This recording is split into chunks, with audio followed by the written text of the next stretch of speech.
लक्ष्मी गांधी चल रही थी कॉन्स्टिट्यूशन।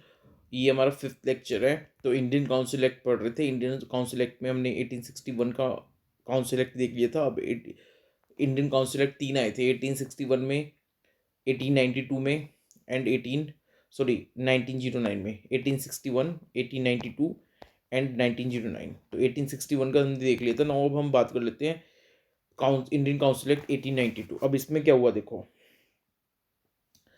और अब क्या हो रहा था कि हमने देखा था कि पहले क्या हुआ था कि जब governor general general of Bengal viceroy of India बना था, तब उस समय वॉइस ऑफ इंडिया को सारी पावर दे दी थी, लेजिस्लेचर और एग्जीक्यूटिव पावर। फिर और उसकी governor general of voice of India और जो उसकी काउंसिल थी उसी के पास पावर थी, लेजिस्लेचर और कानून बनाने की, और एग्जीक्यूटिव पावर।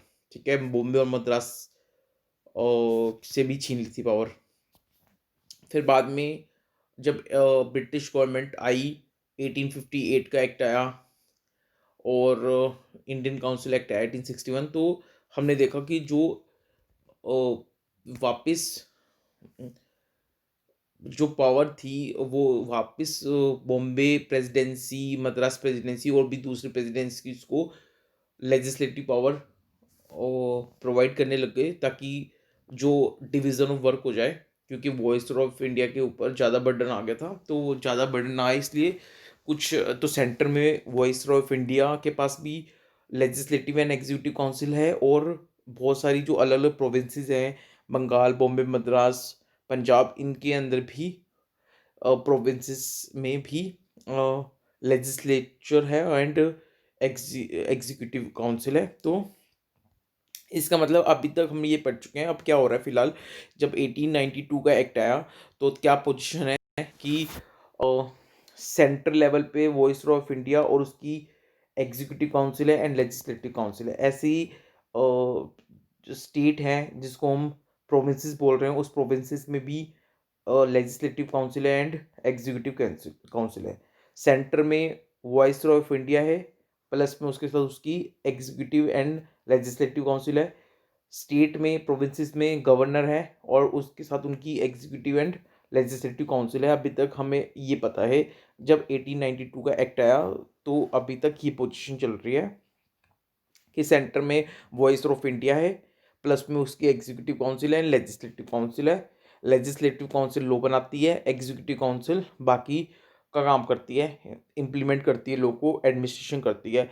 और ऐसी स्टेट में, प्रोविंसेस में गवर्नर है, उसके एग्जीक्यूटिव काउंसिल है और लेजिस्लेटिव काउंसिल है। नाउ अब इंडियन काउंसिल एक्ट 1892 आता है, वो क्या कहता है। इंडियन काउंसिल एक्ट 1892 आकर बात करता है कि भाई, अब एक बात और सुनो। अभी तक जो इंडियन काउंसिल एक्ट 1861 था उसमें हमने ये देखा था कि जो वॉइस रॉय ऑफ इंडिया है उसकी लेजिस्लेटिव काउंसिल में इंडियंस को नॉन ऑफिशियल मेंबर अपॉइंट किया गया था। यानी इंडियन काउंसिल एक्ट 1861 में जो वॉइस रॉय ऑफ इंडिया है उसकी जो लेजिस्लेटिव काउंसिल थी उसमें इंडियंस को non official member, additional member appoint किया गया था, जिसमें पढ़ा था हमने महाराजा पटियाला, राजा और बनास, सर दिनकर राव, ये 3 लोग वॉइस ऑफ इंडिया की लेजिस्लेटिव काउंसिल में ऐड हुए थे as a non official member. इसका मतलब ये है कि अब 1861 काउंसिल एक्ट के बाद इंडियंस को लेजिस्लेटिव काउंसिल में as a non official member लिया जाने लगा था। नाउ अब 1892 में क्या होता है देखो। 1892 में, यानी अभी तक पोजीशन क्लियर है। 1892 का जब इंडियन काउंसिल एक्ट आया तो पोजीशन क्लियर है। सेंटर में वॉइस रॉय है, उसकी लेजिस्लेटिव एग्जीक्यूटिव काउंसिल है। स्टेट में गवर्नर है, उसकी एग्जीक्यूटिव एंड लेजिस्लेटिव काउंसिल है। लेजिस्लेटिव काउंसिल में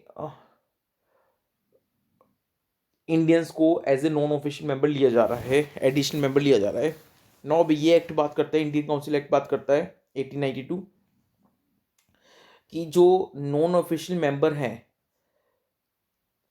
लेजिस्लेटिव काउंसिल में, इंडियंस को जो लेजिस्लेटिव काउंसिल में non official member, additional member appoint किया है, उनके नंबर को इंक्रीज करो सेंटर पे भी और स्टेट में भी, प्रोविंसेस में भी, बट जो मेजोरिटी रहेगी वो ऑफिशियल मेंबर्स की रहेगी। ठीक है, ये बात कही गई। तो ये बात इस एक्ट में कही गई कि जो नॉन ऑफिशियल मेंबर्स हैं सेंटर पे भी और स्टेट में भी, लेजिस्लेटिव काउंसिल में नॉन ऑफिशियल मेंबर की नंबर को बढ़ाओ, नॉन ऑफिशियल मेंबर को बढ़ाओ, बट ऑफिशियल मेंबर की मेजोरिटी रहेगी। ठीक है, तो इंडियंस जो हैं वो नॉन ऑफिशियल मेंबर ज्वाइन हो सकते हैं लेजिस्लेटिव काउंसिल में, बट ऑफिशियल मेंबर ज्वाइन नहीं हो सकते। तो इस एक्ट में बस यही कहा सबसे पहली बात कि लेजिस्लेटिव काउंसिल है, चाहे वो स्टेट पे चाहे सेंटर पे है, दोनों में नॉन ऑफिशियल मेंबर के नंबर को इंक्रीज करो। नॉन ऑफिशियल का मतलब एडिशनल मेंबर को इंक्रीज करो, बट जो मेजोरिटी रहेगी वो ऑफिशियल मेंबर की रहेगी। तो ये बात है। अभी सिर्फ अभी तक 1892 के एक्ट तक या उससे पहले सिर्फ जो लेजिस्लेटिव काउंसिल है उसमें इंडियंस की भर्ती as a non official member हो रही है, एग्जीक्यूटिव काउंसिल में नहीं हो रही। ये याद रखना, एग्जीक्यूटिव काउंसिल में आगे जाके होगी। अभी 1892 एक्ट में या उससे पहले इंडियंस की ज्वाइनिंग लेजिस्लेटिव काउंसिल में हो रही है, एग्जीक्यूटिव काउंसिल में नहीं आ रही। लेजिस्लेटिव काउंसिल में हो रही है, वो भी नॉन ऑफिशियल मेंबर की।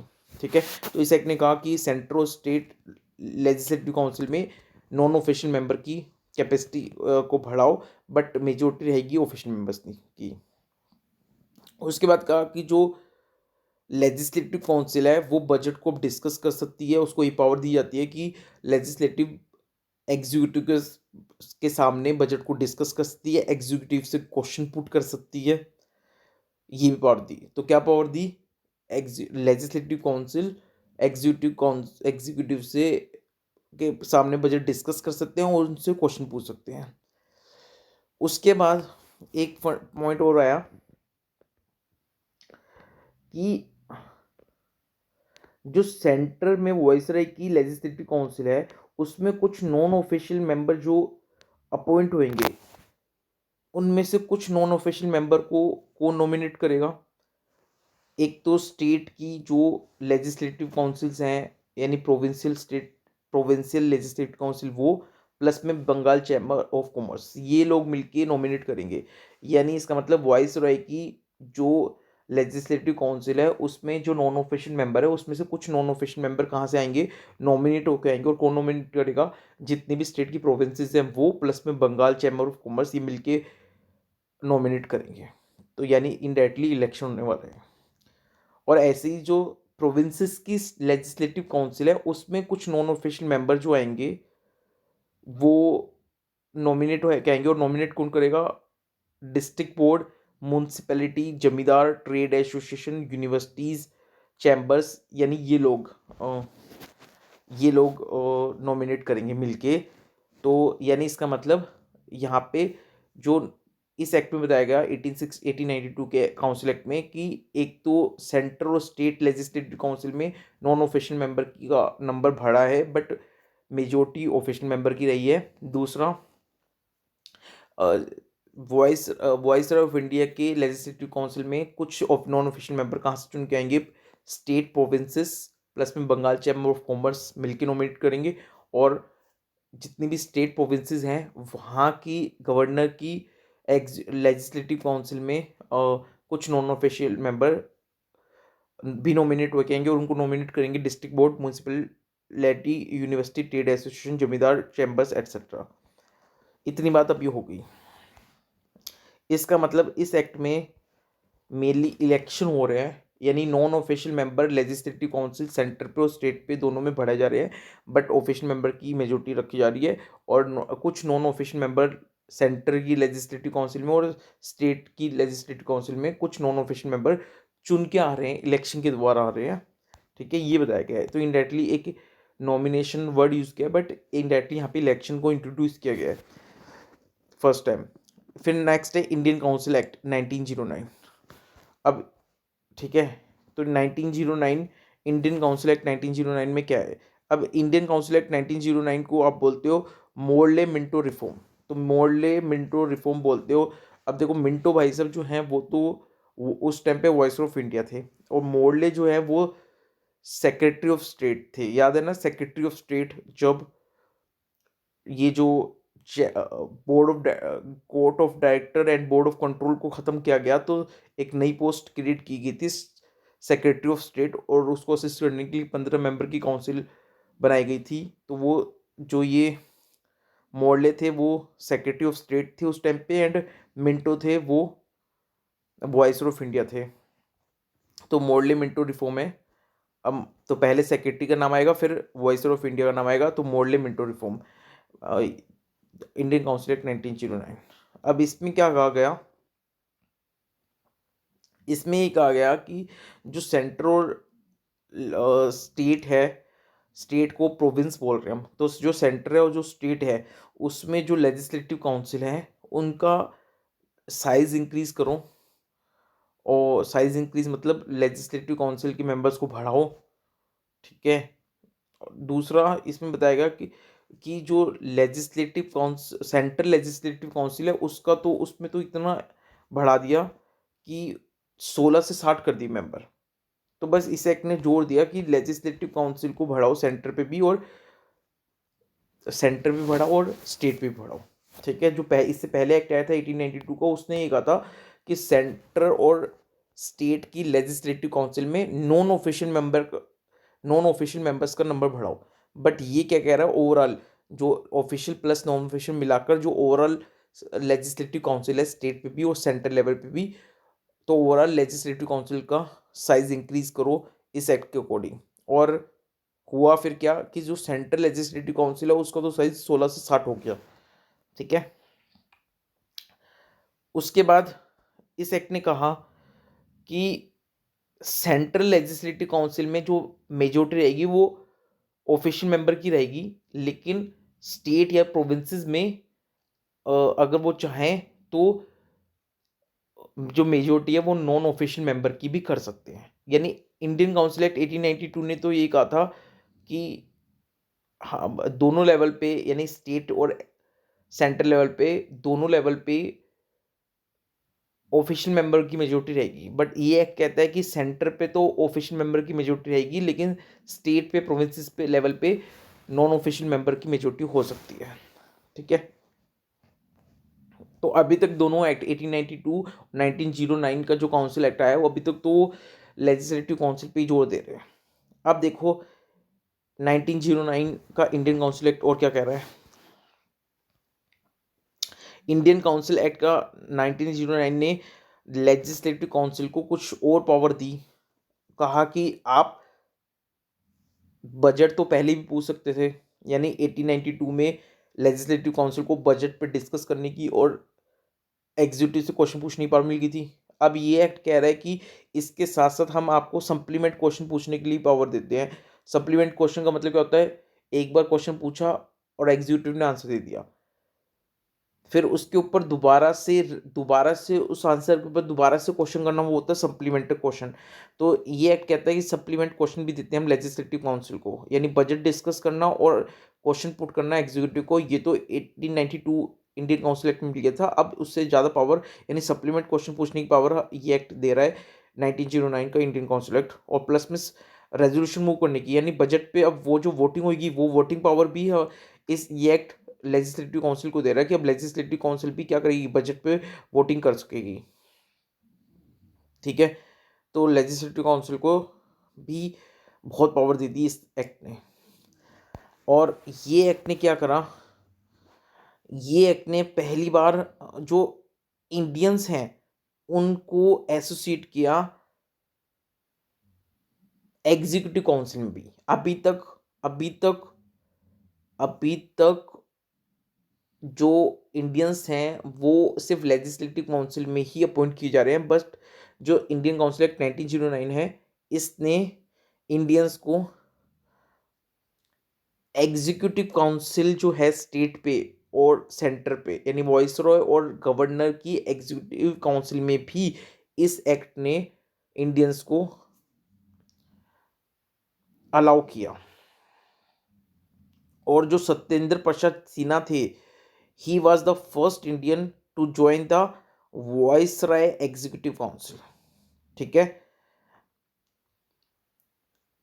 तो याद रखना लेजिस्लेटिव काउंसिल में 61 1861 काउंसिल एक्ट 1861 के काउंसिल एक्ट ने लेजिस्लेटिव काउंसिल जो थी वॉइस रॉय की, उसमें इंडियंस को एंट्री दे दी थी, बट एग्जीक्यूटिव जो काउंसिल है उसमें जो इंडियंस की एंट्री हुई है वो इंडियन काउंसिल एक्ट 1909 से हुई है। और ये एक्ट क्या कहता है, ये एक्ट ने कहा कि अब जो सेंटर पे एग्जीक्यूटिव काउंसिल है या लेजिस्लेटिव काउंसिल है, या स्टेट पे जो एग्जीक्यूटिव काउंसिल है या स्टेट लेजिस्लेटिव काउंसिल है, वहाँ पे अगर वहाँ पे वहाँ पे अगर इंडियंस में से किसी को आना है, एक मिनट दोबारा से देखो, ये पॉइंट को छोड़ दो, दोबारा से बोलता हूँ ये पॉइंट। पहले एक बार रिकैप, इंडियन काउंसिल आज की क्लास में हमने पढ़ा सबसे पहले इंडियन काउंसिल 1892। उसने बस जोड़ दिया कि इंडियंस जो एग्जीक्यूटिव जो सॉरी लेजिस्लेटिव काउंसिल है सेंटर पे और स्टेट पे, यानी वॉइस रॉय सेंटर पे और स्टेट में गवर्नर, उनकी लेजिस्लेटिव काउंसिल में नॉन ऑफिशियल मेंबर को इंक्रीज करो बट मेजोरिटी ऑफिशियल मेंबर की रखो। बस ये इस पॉइंट में तो इतना ही था। और जो ये दूसरा इंडियन काउंसिल एक्ट 1909 आया, इसने ये कहा कि भाई जो एग्जीक्यूटिव काउंसिल है स्टेट पे और सेंटर पे, यानी वाइसरॉय की और गवर्नर की जो एग्जीक्यूटिव काउंसिल है उसमें भी इंडियंस को लो, ये बोला, ठीक है, उसमें भी इंडियंस को एसोसिएट करो। और सत्येंद्र प्रसाद सिन्हा पहले मेंबर थे ऐसे जो वाइसरॉय की एग्जीक्यूटिव काउंसिल में शामिल हुए थे। ठीक है, इतना बात समझ में आ गई। अब देखो अब और क्या बोलता है ये इंडियन काउंसिल एक्ट 1909। ये कहता है कि जो मुस्लिम होंगे, मुस्लिम मुस्लिम जो मेंबर्स होंगे, चाहे वो एग्जीक्यूटिव काउंसिल में आए मुस्लिम मेंबर, चाहे वो लेजिस्लेटिव काउंसिल में आए, यानी मुस्लिम मेंबर जो भी होंगे एग्जीक्यूटिव काउंसिल में या फिर लेजिस्लेटिव काउंसिल में, तो जो भी मुस्लिम मेंबर होंगे उनको अपॉइंट करेंगे सिर्फ मुस्लिम वोटर्स। ठीक है, ये एक सिस्टम अडोप्ट किया गया, इसको बोलते हैं सेपरेट इलेक्टोरेट सिस्टम। और ये किया था लॉर्ड मिंटो ने, यानी वॉइस रॉय थे जो Lord Minto, and he is known as father of communal electorate, यानी इसका मतलब मुस्लिम मेंबर्स को मुस्लिम वोटर्स ही चूज करेंगे। ठीक है, ये बताया गया। अब मैं आपको बताता हूँ कि मुस्लिम मेंबर्स जो मुस्लिम वोटर्स चुनेंगे वो कहाँ पे अपॉइंट होंगे। तो देखो अभी आपको इंडियन काउंसिल एक्ट 1892 में एक बात बताई थी, और इसमें ये बताया था कि ये देखो इसमें ये बात बताई थी कि सेंट्रल की लेजिस्लेटिव काउंसिल में जो नॉन ऑफिशियल मेंबर है उनमें से कुछ non official member Bengal chamber of commerce और स्टेट लेजिस्लेटिव काउंसिल चुन के भेजेंगे। और दूसरा बताया था कि जो स्टेट प्रोविंशियल स्टेट की लेजिस्लेटिव काउंसिल है वहाँ पे कुछ मेंबर्स को municipalities boards district board university trade association zamindar chamber वगैरह मिलके नॉमिनेट करके भेजेंगे। तो यहाँ पे जो मुस्लिम मेंबर जाएंगे नॉमिनेट होके, उनके लिए जो वोट करेंगे वो सिर्फ मुस्लिम वोटर ही वोट करेंगे मुस्लिम मेंबर्स के लिए। ठीक है, ऐसे ही यहाँ पे इंडियन काउंसिल एक्ट 1909 ने बताया कि जो एग्जीक्यूटिव काउंसिल है अब उसमें भी इंडियंस आएंगे। तो यहाँ पे भी जो इंडियंस मेंबर्स आएंगे उसमें से जो मुस्लिम आएंगे उन मुस्लिम के लिए जो वोट करेंगे, अगर कुछ वोटिंग का सिस्टम होता है और मुस्लिम मेंबर आते हैं तो भाई मुस्लिम मेंबर के लिए जो वोटिंग है वो अलग होगी और मुस्लिम वोटर ही करेंगे मुस्लिम मेंबर्स के लिए वोटिंग। ठीक है, तो बाकी अब और बताया, तो इसमें बस मेन तो यही बताया कि मुस्लिम मेंबर्स अगर कहीं पे भी वोटिंग से मेंबर्स को ले जा रहा है, यानी सीधी बात समझ लो, कहीं पे भी वोटिंग से अगर मेंबर्स को लिया जा रहा है एग्जीक्यूटिव काउंसिल में या लेजिस्लेटिव काउंसिल में, कहीं पे भी वोटिंग से मेंबर्स को लिया जा रहा है, इंडियंस को लिया जा रहा है, तो वहाँ पे जो मुस्लिम्स हैं, मुस्लिम्स, उनके लिए सिर्फ मुस्लिम वोटर वोट करेंगे। बस इतना याद रख लो। ये बात लॉर्ड मिंटो ने गई थी और उसको अब बोला जाता है father of communal electorate. Clear है? बस इसमें और कोई इंपॉर्टेंट बात नहीं है, छोड़ दो। तो ये 2 एक्ट हमने पढ़े आज। Thank you so much.